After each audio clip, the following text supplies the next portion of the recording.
తెలుగు ప్రేక్షకులు నమస్కారం. ప్రస్తుతం మనతో బీజేపీ ఎమ్మెల్యే విష్ణుకుమార్ రాజు గారు ఉన్నారు. విష్ణుకుమార్ రాజు గారు నిన్న జగన్ ఒక రకమైన వ్యాఖ్యలు చేసిన పరిస్థితి, బీజేపీని ఏదైతే రాష్ట్రంలో పోలీసులు కానీ తమను అరెస్ట్ చేస్తున్న వీరందరినీ కూడా భవిష్యత్తులో కక్ష తీర్చుకుంటాం అనే ధోరణిలో బట్టలు ఓడదీసి కొడతాం ప్రభుత్వ ఉద్యోగిని ఏ విధంగా విష్ణుకుమార్ రాజు తీసుకుంటారు కాబట్టి?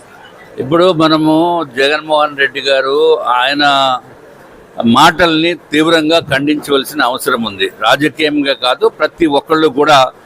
అసలు జగన్మోహన్ రెడ్డి గారు మర్చిపోయింది ఏంటంటే 6 నెలల క్రితము క్రిందటి సంవత్సరము ఎన్నికలు జరిగినప్పుడు ప్రజలు ఏ విధంగా ఆయన పైన తీర్పునిచ్చారు అనేది ఆయన మర్చిపోవటం అనేది చాలా దురదృష్టకరము.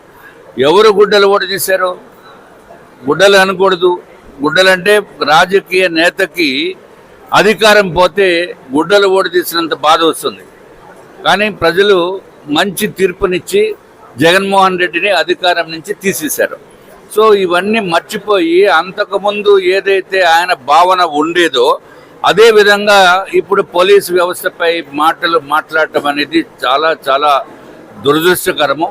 ఇదివరకు ఆయనే ఈ విధంగా పోలీసుల్ని భయపెట్టి లేకపోతే మాటలు చెప్పి బెదిరించి ఆయన దగ్గర పని చేయించుకోవటం జరిగేది.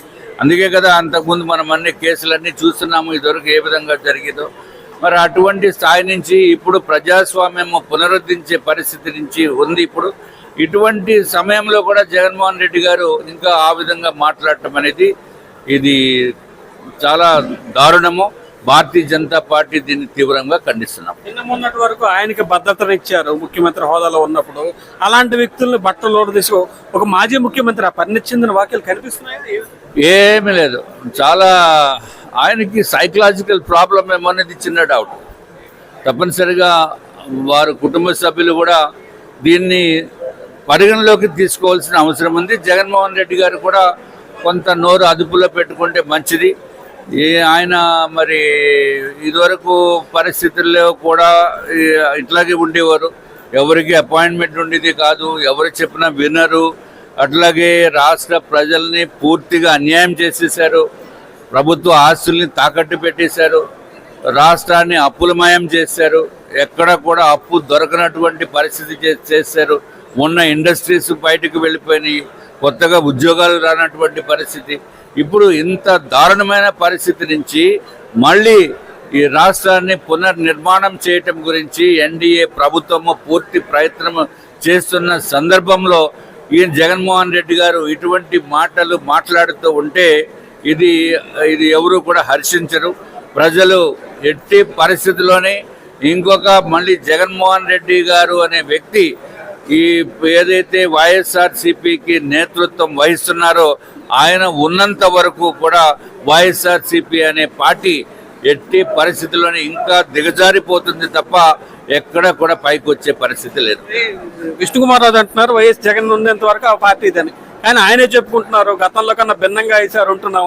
వైఎస్ జగన్ 2.0 ఏంటి ఎక్స్పెక్ట్ చేసి 2.0? ఇంకా ఇప్పుడు ఏదో పోలీసుల పైన కామెంట్ చేశారు కదా, మరి ఇంకా రాష్ట్ర ప్రజలు 2.2 ఏంటి అనేది చూపిస్తారు. ఇప్పుడు 11 సీట్లు వచ్చినాయి ఆయనకి. 11 కూడా పోతుంది, ఎందుకంటే ఏం లేదు. రాష్ట్రంలో డబుల్ ఇంజన్ సర్కారు ద్వారా కేంద్ర బడ్జెట్ లో పెద్దగా ఒరిగింది ఏమీ లేదు, వైసీపీ వాళ్ళ విమర్శ. బుర్ర బుద్ధి లేనివాడు మాట్లాడతాడు. అలాగే కేంద్ర ప్రభుత్వము అత్యంత అద్భుతమైన బడ్జెట్ ఈసారి తీసుకుని వస్తే పెద్దగా ఒరిగింది ఏమీ లేదు అని చెప్పడం అనేది దురదృష్టకరము. అది అవివేకంతో సమానము. పేపర్లు చదవమనండి, బడ్జెట్ స్పీచ్లు వినమనండి. అంతేగాని వినకుండా బడ్జెట్ స్పీచ్లు ఏమైతే చెప్పారో బడ్జెట్లో అవగాహన లేకుండా మాట్లాడటం అనేది అది దురదృష్టకరం. అటువంటి వ్యక్తులతోటి వాళ్ళు చేసే కామెంట్స్ తోటి మేము మాట్లాడవలసిన అవసరం లేదు. ఢిల్లీ ఎన్నికల తర్వాత బీజేపీ రాష్ట్ర అధ్యక్షుడి పదవిపై దృష్టి సారించే అవకాశం ఉంది. రేసులో ఎవరెవరు ఉన్నారో, ఎవరు భవిష్యత్తులో రాష్ట్ర బీజేపీ రథసారథి మీరు భావిస్తారు? ఇది రేస్లో ఉన్నవాళ్ళు లావుగా ఉంటారా, సన్నంగా ఉంటారా, మహిళ లేకపోతే జెంట్స్ అనేది ఉండదు. భారతీయ జనతా పార్టీలో కేంద్ర నాయకత్వం డిసైడ్ చేస్తుంది.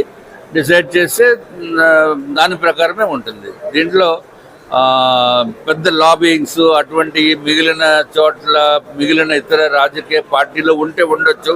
కానీ భారతీయ జనతా పార్టీలో కొంత భిన్నంగా ఉంటుంది. దానికి ఉదాహరణ మా ప్రెసిడెంట్ గారు, ఇప్పుడు ఉన్న శ్రీకాకుళం ప్రెసిడెంట్ గారు. సో దీన్ని బట్టి మీరు అర్థం చేసుకోవచ్చు. సో అది మేము అనుకోవటము తొందరలోనే క్లియర్ అవుతుంది. ఒకవేళ కంటిన్యూ అయినా అవ్వచ్చు, లేకపోతే కొత్త ప్రెసిడెంట్ గారు రావచ్చు, ఏదైనా జరగచ్చు. రాష్ట్రంలో నామినేటెడ్ పదవుల పందారం జస్ట్ ఒక 50% పూర్తయింది, ఇంకా 50% ఉంది. ఎంతవరకు అయిన దానిపై కూటమిలో మీరు సంతృప్తిగా ఉన్నారో, భవిష్యత్తుపై దేనికి ఆశలు పెట్టుకున్నారు? ఇప్పుడు 3 పార్టీలు కలిసి ఉన్నప్పుడు అందరినీ సాటిస్ఫై చేయాలంటే చాలా కష్టం అవుతుంది. సో ఏదైతే ఒక పాలసీ ప్రకారమో కేంద్ర నాయకత్వమో లేకపోతే రాష్ట్ర నాయకత్వమో డిసైడ్ చేసి ఆ పాలసీ ప్రకారమే ఏదైతే పదవులు ఉన్నాయో ఆ పదవుల పంపిణీ కార్యక్రమం జరుగుతుంది. ఇది బీజేపీ ఎమ్మెల్యే విష్ణుకుమార్ రాజు గారు అయితే క్లారిటీ ఇచ్చేశారు. జగన్ 2.0 ఏమిటి అన్నదే నిన్నటి రోజున స్పష్టమైందని చెప్పి విష్ణుకుమార్ రాజు చెప్తున్న పరిస్థితి ఉంది. భవిష్యత్తులో ఇదే పరిణామాలు కొనసాగితే జగన్ విశ్వసించే పరిస్థితి, రాష్ట్రంలో ప్రజలు ఎవరో జగన్ విశ్వసించే పరిస్థితి ఉండదని విష్ణుకుమార్ రాజు స్పష్టం చేస్తున్న పరిస్థితి ఉంది. శ్రీకాకుళం జిల్లా కేంద్రం నుంచి కెమెరా పర్సన్ ప్రసన్న కుమార్తో ప్రశాంత్.